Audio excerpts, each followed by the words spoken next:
आज क्लिनिकमध्ये मॅमच नव्हत्या, त्यामुळे मी लवकरच निघाले होते घरी जाण्यासाठी आणि मला जायचं होतं पार्लरला, म्हणून मी निघाले होते. आणि मग तिथून आल्यानंतर मी ना घरी आले आणि पार्लरला वगैरे जाऊन आले आणि मग नंतर म्हटलं न्यू इयर आहे तर पिझ्झा वगैरे ऑर्डर करूयात.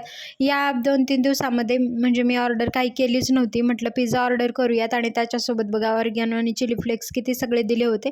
आता मी ऑर्डर केले होते 2 पिझ्झा, एक मीडियम आणि एक होता लार्ज. त्याच्यामध्ये कोणता पिझ्झा मी ऑर्डर केला हे दाखवते.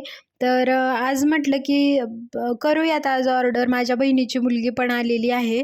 तर म्हटलं की आम्ही दोघीही होतो. तर म्हटलं संध्याकाळी एवढं काही जेवण बनवायचं नव्हतं, तर म्हटलं घरी आल्यानंतर पिझ्झा ऑर्डर करूयात.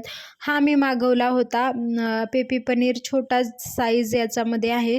ते खूप छोटं साईज येतं मीडियममध्ये आणि म्हणून हे छोटं साईज येतं मला माहिती होतं. त्यामुळे मग मी दुसरं एक लार्ज साईज मागवलं होतं. ते कोणतं मागवलं हे मी दाखवते. ऑल कॅनो चीज पिझ्झा आहे ना, तो मागवला होता चीज बस्टवाला. तर बघूयात त्याचं साईज कशाप्रकारे आलं आहे. आणि हे आत्ता सध्या माझ्या डॉमिनोज ॲपवरती ऑफर चालू होती आणि म्हणून मी मागवलं होतं. या दोन्हीचं प्राईज मला पडलं होतं ₹380.